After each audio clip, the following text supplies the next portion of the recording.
Phoebe were here, we still would have lost. Yeah. Literally, it was us five. It was Haley, Lily, Ellie, me, and Allie. No, I voted Friday. No, you No, didn't. you I- didn't. I- Stop I'm trying on to this fit side in with with the your class crowd on over there. Friday. You're not a part of this anymore. Okay, we're going to get started with the lecture since I'm recording it. This is my first class. Sure. The fighting closer together. Guys, I'm moving 8 hours second semester. Are you really? Yeah. Are you? Let's say I go to 8 hour as well. Thanks for your help. Hi. Hey. I don't have him. I have him 6th hour.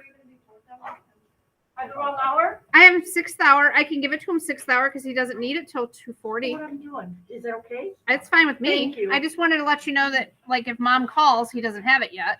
It's been one of those mornings. I understand. We're okay. We're okay. I am going to teacher aid for my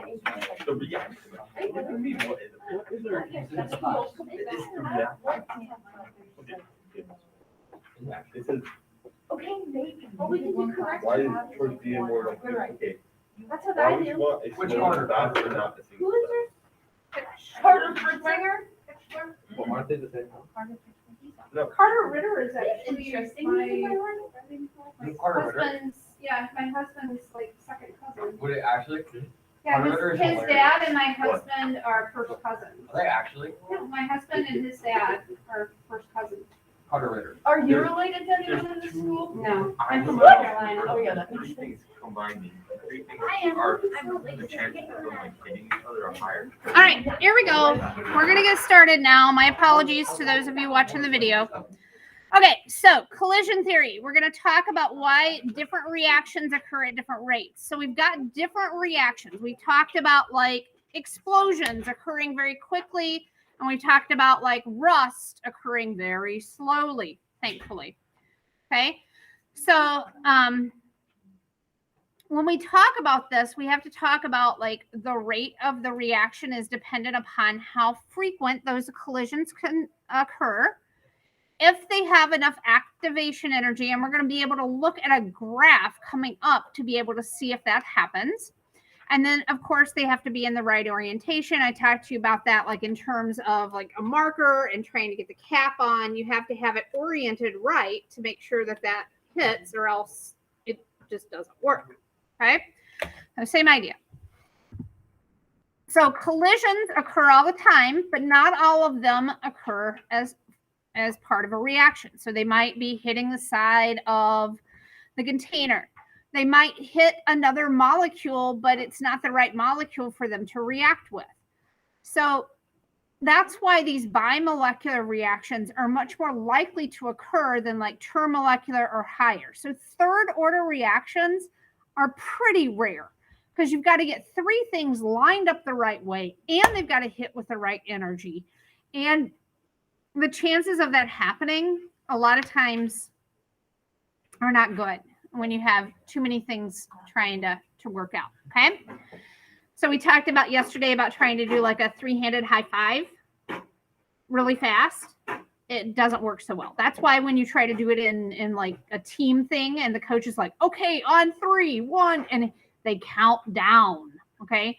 Because everybody's got to be on the right page to make sure that it hits just right. And even then, a lot of times you're not exactly the way you need to be. All right.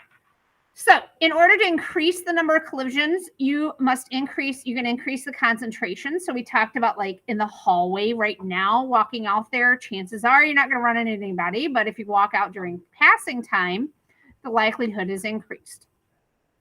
If your reactions are solid or immiscible liquids, they don't mix together, then increasing that surface area is going to help because that's going to make the interior stuff able to be on the outside. And that's going to help with the mixing. Yeah. What's invisible again? It doesn't mix together. So for example, when you have like, if you have straight from the cow, the milk that comes out, okay? They always talk about the cream rises to the top. That's the fat layer. And when you get milk in the store, it's not separated. The reason why it's not separated is because they actually take that milk and they run it through a really fine grating that breaks up that fat molecule quite a bit and makes it very, very small. And then that allows it to mix in with the other liquid parts of the milk and keeps it from separating. But if you talk to like your great grandparents, or people who live on a farm or something like that, where they actually have the ability to get milk that's not been homogenized, that's what it says on the milk, is that it says that it's homogenized. They've run it through that sieve type of thing to break up that immiscible part and make it mix together. They're increasing the surface area of that. All right, so activation energy then is the minimum amount of energy that the reacting particles need in order to react. If they don't meet that minimum threshold, it's not going to happen, okay? And I talk about that in terms of like, you can press on something, you can push on something, but if you don't have enough energy, you're just applying a force, nothing's actually happening, okay? So you have to have enough energy to get it going. And we've talked about that in terms of like the wavelength and frequency and the energy of different light particles. And the same idea holds here, is if you don't have enough energy, when those things smack together, they're not going to stick. So the particles just simply bounce off without a reaction taking place. And we talked about this Maxwell-Boltzmann distribution. You guys have seen those before, where we look at, let me see if this will let me draw in here. Yes, it will. Good. Where we've looked at particles, okay? And if you have like a sample of particles at one temperature, it's going to be, you're going to have an average here. And then if you increase the temperature, you're going to skew that over so that you end up with more of a curve like this. This would be a higher temperature. You'd have more molecules that would have the capability in this scenario of having that activation energy versus these at the lower temperatures. So remember the Maxwell-Boltzmann curves? We talked about these several times. So temperature is a measure of that average kinetic energy. So when we talk about temperature, you do have some molecules that are down here in a sample and some that are down here. The most common amount are in this section then, of course, because it's the highest.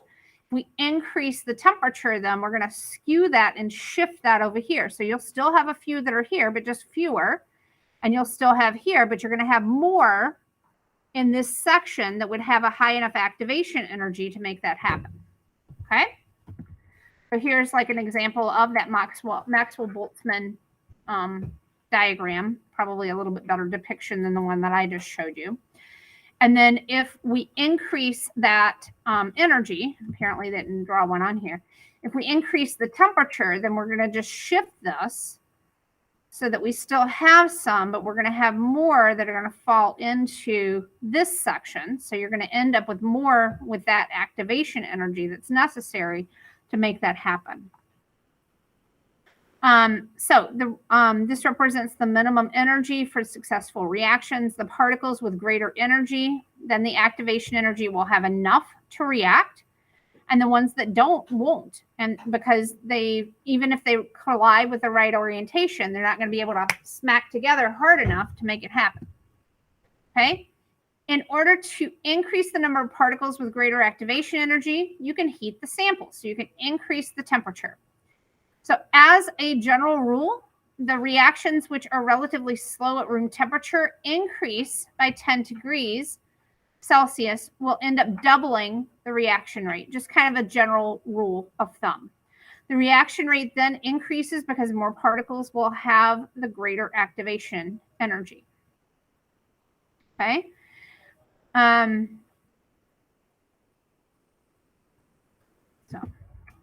So here's what that looks like. This is a better drawing than the one that I tried to draw for you, but this shows you that you've got more here that are at meeting that activation energy amount. All right, that orientation then also comes into play, and I've talked to you about that, like with a pen trying to fit into the cap. They have to hit at just the right spot to make this happen. So we've got a reaction shown here. If we want to make this happen, we want to make this join together. This guy needs to get in the center here. So if that happens, this green needs to get in between here. Okay. So the white needs to get in between here. If the green tries to get in there, not the right orientation. If it tries to hit this direction, it needs to be in the middle, not the right orientation. Same idea here. So it has to hit such that they can create that double bond for that molecule. All right. So given the following reaction, which set of conditions will likely result in the highest reaction rate in terms of collision theory? And go. Talk to the person behind you. Here you are. Hold 5. You can have favorite color. Thanks for getting back to me. Probably should. I asked you what your favorite color was. Sorry, I was thinking about one. Yeah. One should not ask questions this time of year. Experiment number 3. I was looking at that soy. I just do not want to be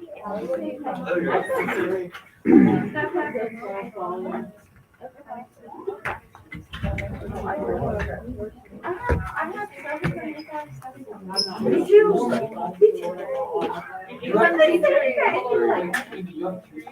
Well, because I'm taking that class. Well, I'm gonna teach you. Me too. I'm my mom's teacher. Your teacher? Oh, Like 30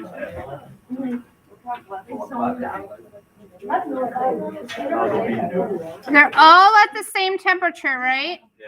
But here we've got a greater concentration. We also have a bigger volume. You do, but that bigger, that higher concentration, you're much more likely to hit. Okay. You're telling me it's not What? three. What? It's definitely not 1. Yeah, well, yeah. What about 3? 3's a contender. Yeah, Three is because certainly three's a The 1 to difference 1 in ratio. moles is less than the difference. The rest are 1 to 2 ratio for moles to volume. It's a problem of questioning whether the moles take precedent over the volume of the volume. Because 2 of 1 is 4. Because 1 and 2 have the same ratio of like concentration to volume. Well, this was supposed to say here this. What if we changed that? Okay, well then maybe, yeah. Yeah. And then this was supposed to be this. Oh, then okay, yeah. yeah. Then 2. Well, why are they messing up? Who is doing this to us, Sophie? They're sabotaging us. They are This is sabotaging. flipping hot. You're It's making 8 her hours. feel bad.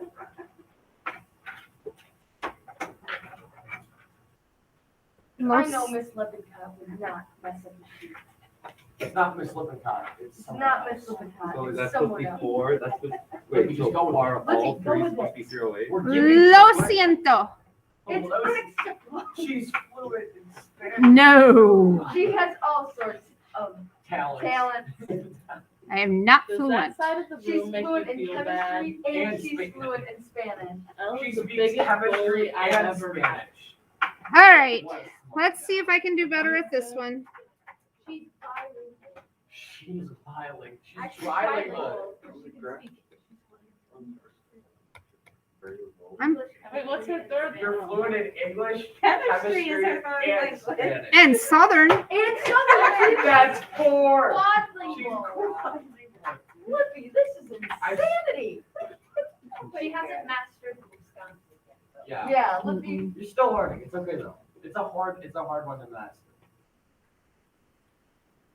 We All right. down here. Did we sound weird when we- No, because that's what most of the like TV and stuff was, and I just never noticed that we sounded weird down there. Does it, like you, it just, It's cool to talk like that. there's. All right, first line on the graph here represent low activation energy. Which one is it? Oh, Red, blue, or green? I thought we had the 100? Adeline. So did I. Green. look at Why does it say Adeline? Green. Low activation energy. It says add a line to represent very low activation. Oh, okay. Add a line. On the first graph, add a line. So we need to add a line. Oh, low activation energy. So that activation energy would end up being like over here, right? If it was low, why can't I draw a straight line? So low activation energy would be here. That means all the stuff here would have enough activation energy to make that work. On the second graph, add a line to represent high activation energy. And we can do it all the way over here. Okay. So only this stuff would have enough activation energy to make that work. Anything from here over, all of that would work. Okay. Explain why you don't see a large increase in the reaction rate when the temperature is increased if the activation energy is low. Well, everything's already at that level. So even if you increase the temperature, everything would have already been capable of that reaction already anyway. That makes sense? Okay. All right. So that takes care of 5.5. Moving on to 5.6. All right. Yeah, we could have 5.1 to 5.3. We could have started the corrections already. Reaction energy. At least you guys don't hold like a grudge against people.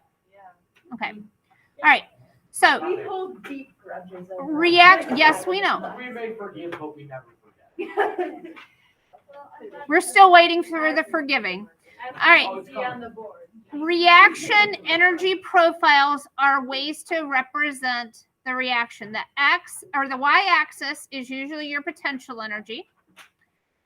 And that's usually in kilojoules per mole. So keep that in mind as we keep moving through units. These are usually in kilojoules per mole.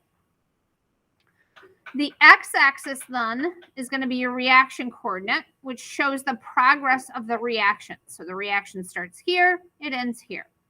The graph then will show the chemicals as the reaction proceeds from the reactants to the product. So your reactants start over here, and then they're going to have some sort of amount of activation energy. And then in this case, your products end up less than your reactants.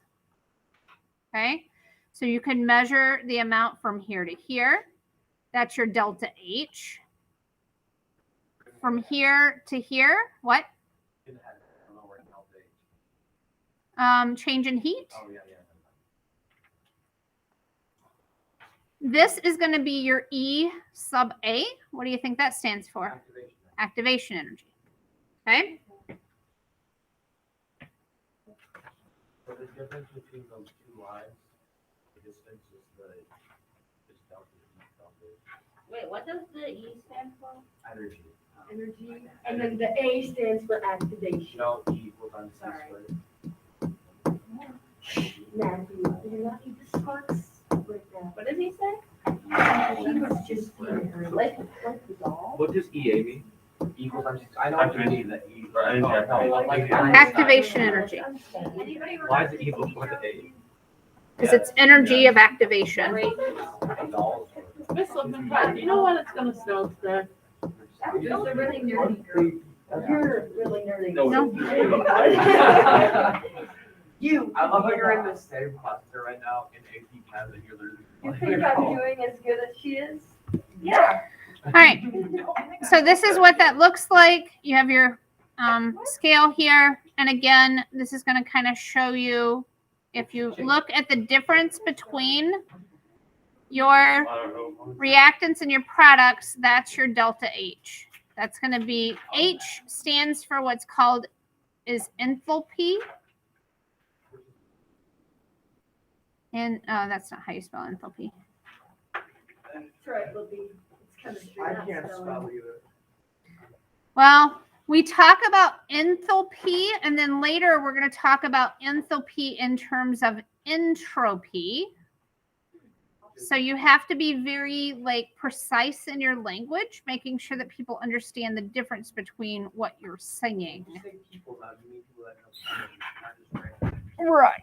Well, but people talk about entropy sometimes. I've never heard of that. I've never heard that word. Sounds like some. I use it in my everyday life. It sounds like something a science department. I'm sorry that your vocabulary is so limited, Al. Allie, you cannot talk to us. Al, is it? All right. So collision theory says for a reaction to occur, the collision between the molecules has to occur with the correct orientation of the molecules and sufficient energy. This energy is known as the activation energy, and it is determined by the energy of that transition state known as the activated complex. So the activation energy for the forward reaction is ETS minus the reaction, transition state. The reverse reaction would be just the opposite then. So the delta H equals the energy of the products minus the energy of the reactants. So what does ETS mean? Energy of the transition state. Is that the state between the products and the reactants? Yeah. So if it's endothermic, your delta H will be positive. If it's exothermic, then your delta H will end up being a negative value. Because there's more people than off.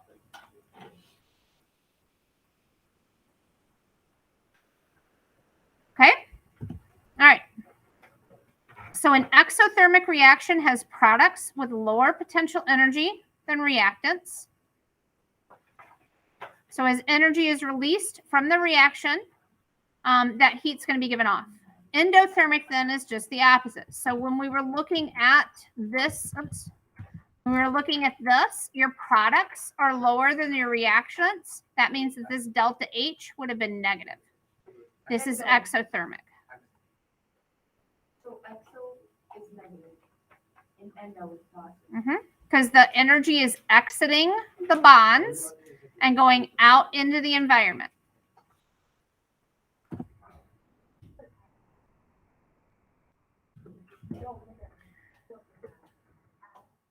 The transition state then is the intermediate point between the two stable compounds. At that point, the reactants are broken and the new bonds of the products are being formed. When the reactants collide with enough energy, they're able to get over that hump and get to the products. If the energy of the transition state is greater, then the reaction rate will be slower, because fewer collisions occur in order to be able to get over that hump. So this is our reaction rate law formula, where we have A is one of your reactants raised to its order, B is another reactant raised to its order. K then is going to account for the changes in the reaction rate, except for changes in concentration. And this includes changes in temperature and the addition of catalysts. And those changes can be represented graphically with catalysts being discussed later. We'll get to those in 5.11. Okay. All right. So if we look here, if we change our temperature, you can see that you're going to have more molecules that are going to be at that activation energy if you increase the temperature. The activated complex will be here. This is your delta H, and these are your products. This is endothermic or exothermic? That's Exo. Exothermic, your products are down here, your reactants are up here. Okay, so here they want us to, catalysts then are going to change the reaction, and that's going to oftentimes result in a multi-step. So it's going to take something that was a single step, and it's going to change it into a couple elementary steps. So you're going to have a multi-step reaction when normally you would have just had a single step reaction. And we'll talk about that later as we move through in terms of graphing. Now we can graph this according to something called the Arrhenius equation. If you want to look at that, you can. Here with Arrhenius equation, K is going to be found by doing the activation, or I'm sorry, AE, which A is a constant called the frequency factor, minus EA is going to be your activation energy divided by your R, and you're familiar with your R values, times the temperature. So if you want to look into that, occasionally people like to have the Arrhenius equation available to them, but it's not necessarily for this course.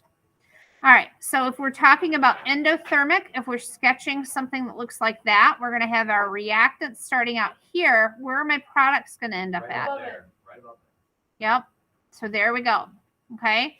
So this value, if we look at where our reactants came in, what would this value be called here? This is delta H. And what value is it going to be? Positive.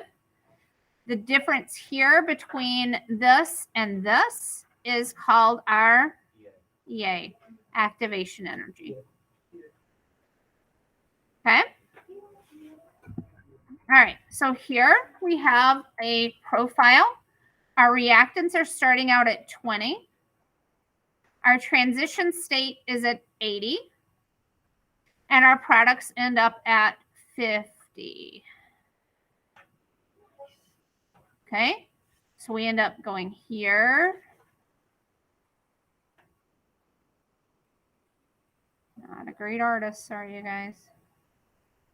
And it comes off, it should be closer to 50. It's going to take care of the whole line. All right, let's try that again. It's hard not to draw where you're actually, look where you're actually drawing.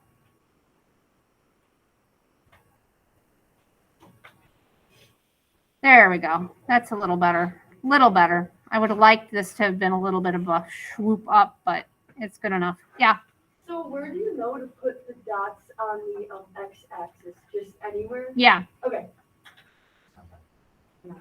Try to spread it out. Okay, so that's that. If they wanted us to be able to figure out our EA, we could figure out our EA from this. And we actually have data on this one that we can figure that out. What is our EA value here? 80 minus 20 is 60. EA equals 60. And if we wanted to figure out our delta H here, it's going to be what? 30. 30, and it's a positive value, right? And that equals our delta H. Okay? And that both of these values would have the units of kilojoules per mole. So if it was exothermic, would you just then do 80 minus 50 or whatever the products were? Yeah. So if we redid this and we wanted to pretend that we had something different going on here, we can still pretend that we have the same activation energy. But this time, let's pretend that our products ended up being 10 instead. We can still have our 80 here. This is going to be down to 10 here. So it would look something like this.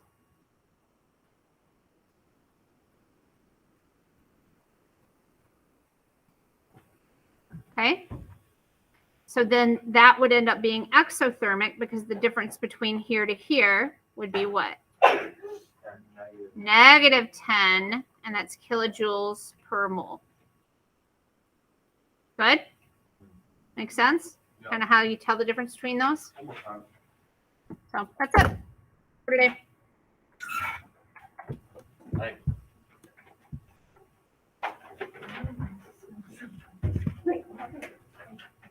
Oh, I'll do the first you do. Yeah, I got it.